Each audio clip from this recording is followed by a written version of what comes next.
ব্রাহ্মণবাড়িয়া সদর উপজেলার ঐতিহ্যবাহী অষ্টগ্রাম লালটাকার অনুষ্ঠিত হয়েছে এবং প্রথমকে গোল করতে সক্ষম হয়েছে ট্যাঙ্কের বার ফুটবল একাদশ। এই মুহূর্তে রূপসী বাংলা হরিয়া ফুটবল একাদশ আসছে কিক নেওয়ার জন্য। প্রথম কিক পক্ষান্তরে গোলরক্ষক জসিম প্রস্তুত। দেখা যাক জসিম ফিরে দিতে পারে কিনা, পক্ষান্তরে হরিয়ার পক্ষে বাস্তবায়ন করতে খেলোয়াড় গোল করতে পারে কিনা। প্রথম কিক গোল করতে পারলো সমতা, গোলরক্ষক জসিম ফিরে দিলে 1-0 গোলে এগিয়ে থাকবে। দেখা যাক এবং খেলার ফলাফল একটি করে কি হয়েছে, ট্যাঙ্কের পার 1। এই মুহূর্তে দ্বিতীয় কিক নেওয়ার আসছে সেই ট্যাঙ্কের পার 10 নম্বর জার্সি পরিহিত এবং দ্বিতীয় কিক থেকে কাজে লাগিয়েছে ট্যাঙ্কের পার ফুটবল একাদশ।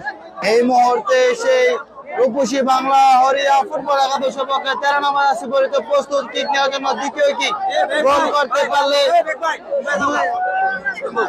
করতে পারলে 2-1 পিছিয়ে থাকবে সেই হরিয়া। আর যদি মিস হয় তাহলে 2-0 করে এগিয়ে থাকবে ট্যাঙ্কের পার ফুটবল একাদশ। দেখা যাক দ্বিতীয় কিক গোল করতে পারে জসিম এবং গোলরক্ষক জসিমকে বোকা বানিয়ে দারুণভাবে গোল করতে সক্ষম হয়েছে সেই হরিয়া ফুটবল একাদশের 13 নম্বর খেলোয়াড়।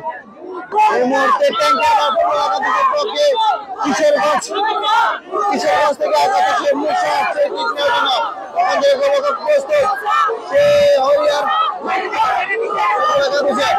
এবং তৃতীয় কিক থেকে গোল আদায় করতে সক্ষম হয়েছে সে ট্যাঙ্কের পার ফুটবল একাদশ। মুহূর্তে তৃতীয় কিক নেওয়ার জন্য আসছে সেই রূপসী বাংলা হরিয়া ফুটবল একাদশের পক্ষে গোল করতে পারলে কিছুটা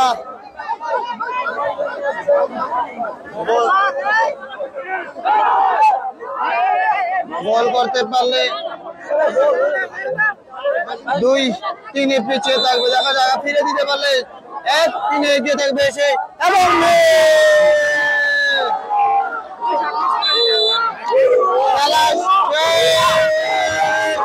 জয় লাভ করলো ট্যাঙ্কের পার ফুটবল একাদশ।